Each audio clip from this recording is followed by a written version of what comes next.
यह अदालत इस तलाक को मंजूर करती है। जज साहब की इस घोषणा ने कोर्ट में खड़े अभिनव और रुचिका के चेहरों की चमक धूमिल कर दी।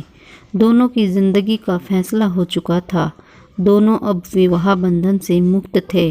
लेकिन यह उनकी खुशी का कारण था या दुख का, कहना मुश्किल था। उनके रिश्तेदार और एडवोकेट प्रसन्न मुद्रा में विजयी मुस्कान के साथ कोर्ट परिसर से बाहर आ गए। अभिनव का दिल टूट चुका था। भारी कदमों से चलता हुआ वह बाहर कॉफ़ी हाउस में जा बैठा। रुचिका भी स्कूटी पर सवार होकर जाने लगी। उसका चेहरा भावहीन था, जिसे पढ़ने में वह असफल रहा। जीवन के ऐसे क्षण बहुत विचित्र होते हैं जब हार जीत को समझना ही कठिन हो जाता है। दोनों परिवारों के रिश्तेदार जा चुके थे। दोनों एडवोकेट जो कोर्ट में एक दूसरे से बेइंतहा झगड़ा कर रहे थे, अब एक दूसरे के हाथ पकड़े प्रेम से चाय पी रहे थे। किन की जिंदगी टूटी, किन के सपने बिखरे, किसी को इससे कोई मतलब नहीं था। सभी रिश्तेदार और परिजन अपनी अपनी शान पर आई तोहमत को तलाक रूपी परिणाम में बदलकर अब रुखसत हो चुके थे। अब उनकी दखलंदाजी की कोई और संभावना नहीं बची थी।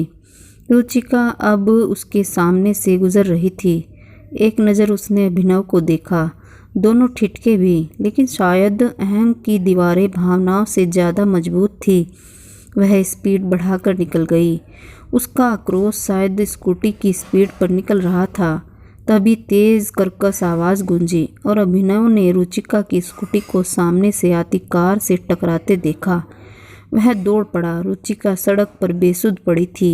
सिर से बहते खून को देखकर वह घबरा गया। वो फौरन उसे उठाकर ऑटो से अस्पताल की ओर दौड़ पड़ा। रुचिका की आंखें मूंदती जा रही थी। अभिनव का डर बढ़ता जा रहा था। अस्पताल में उसका इलाज शुरू हो गया, लेकिन उसे इस हालत में छोड़कर वह जाने को तैयार नहीं था। नियति के खेल भी कितने अजीब होते हैं।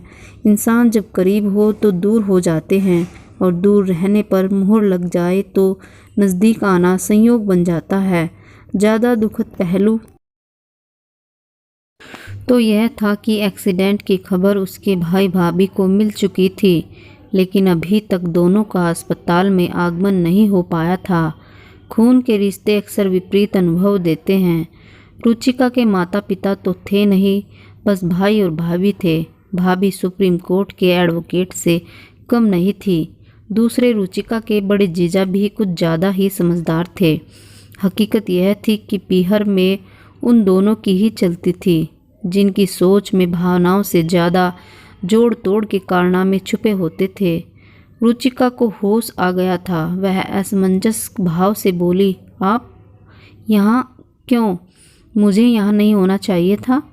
दुखी स्वर में अभिनव बोला, आप जीत गए, मैं हार गई। इस शादी से मुक्त हो गए आप। एक चरित्रहीन महिला के साथ यहाँ आपको और समय बर्बाद नहीं करना चाहिए। अभिनव, रुचिका प्लीज़ पहले अपने आप को देखो। मैं क्रिमिनल, नालायक, दहेज का लोभी, तुम्हें टॉर्चर करने वाला। अब तुम मुक्त हो गई हो मुझसे। स्वतंत्र रहो, जैसा मन करे खुशियों को महसूस करना। ने कोई जवाब नहीं दिया। कुछ समय ऐसे ही निस्तब्धता में निकल गया।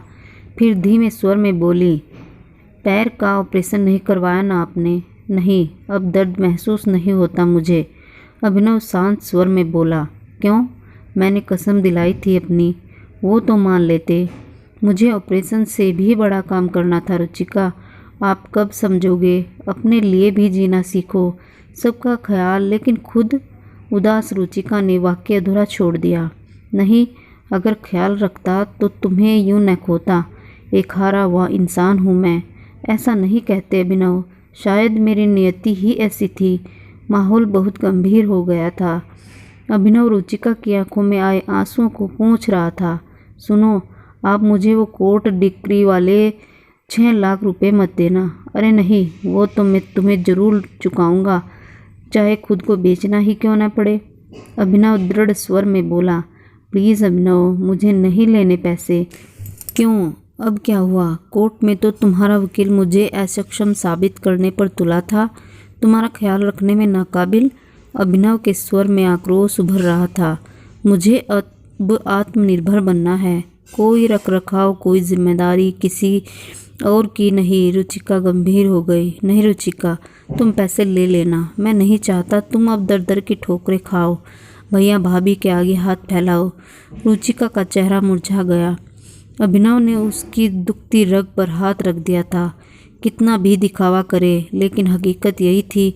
उसकी आंखों से अश्रुधारा बहने लगी। तभी डॉक्टर चेकअप के लिए आ गए। अभिनव उनसे रुचिका की हालत जानने को बेकरार था।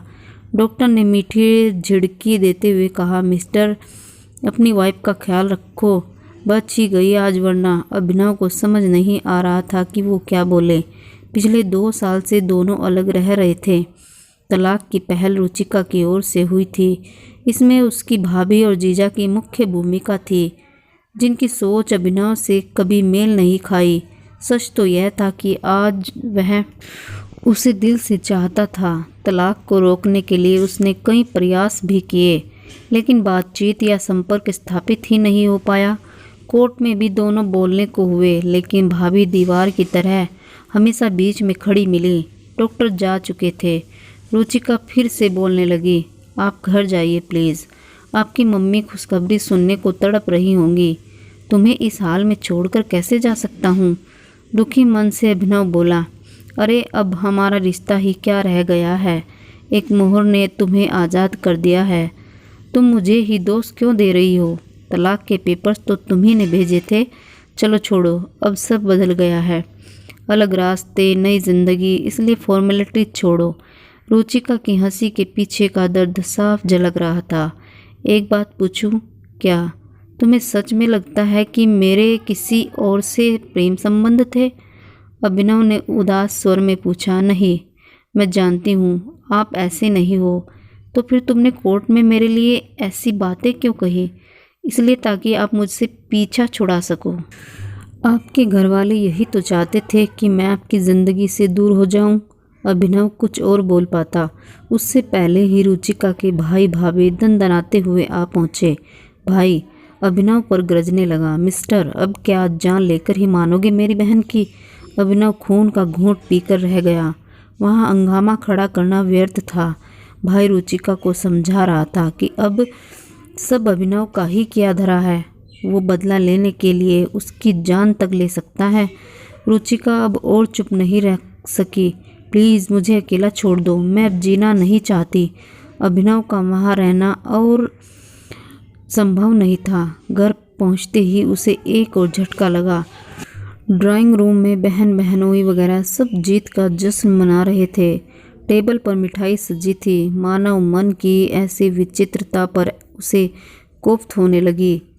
क्या इंसान इतना असंवेदनशील हो सकता है? व्यथित मन से वह अभी भी अपनी जीत हार को समझने में लगा था। रात के 9 बज रहे थे। अभिनव बिस्तर पर करवटें बदल रहा था। उसे आज जीवन का कड़वा सच महसूस हो रहा था। रिश्ते की अहमियत तभी समझ आती है जब सब कुछ ध्वस्त हो जाता है। रुचिका 2 साल पहले घर छोड़कर जा चुकी थी, पर एक उम्मीद थी कि वो वापस जरूर आएगी। लेकिन आज कोर्ट की मोहर ने उम्मीद भी खत्म कर दी थी। उसकी आंखें नम हो गई। अलमारी में आज भी रुचिका की सब कुछ साड़ियाँ, कुछ कपड़े थे जिन्हें अभिनव ने स्मृतियों की धरोहर समझकर सहेज रखा था। रुचिका का अक्स अब जहन से हटने को तैयार नहीं था। भले ही वह कड़वा बोलती थी, लेकिन उसकी हर ज़रूरत को बिना कहे समय से पहले समझ लेना उसकी खूबी थी। नींद कोसों दूर थी। उसे बीते 5 वर्षों का घटनाक्रम याद आने लगा। बिना माँ बाप की रुचिका का रिश्ता आते ही घर में भूचाल आया था, लेकिन उसकी फ़ोटो ने अभिनव का दिल जीत लिया था।